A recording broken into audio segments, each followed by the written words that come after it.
Precarious employment is one of the major concerns of people across this province.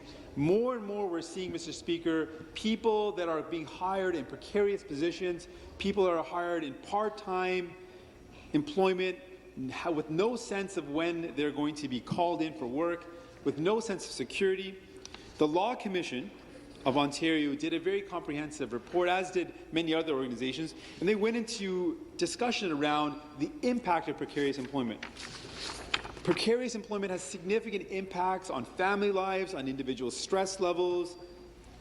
It impacts people's wages. In fact, a report commissioned by the University of McMaster and United Way talks about the fact that with precarious employment, when you don't have secure employment, you're less likely to be engaged in civic responsibilities. You're less likely to be engaged in your school. You're less likely to be engaged in your communities because you don't feel as worthy.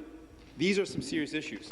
And it's important to note that over the past 10 years, the past decade, there has been a phenomenal increase in temporary employment, temporary and precarious employment, and particularly in temporary agencies. And I quote a report or a newspaper article written by Sarah Moshtedzadeh, and it was published May 10th, 2015. And she writes, the province's employment services sector earned $5.7 billion in revenue in 2012, a nearly 72% jump from 2002.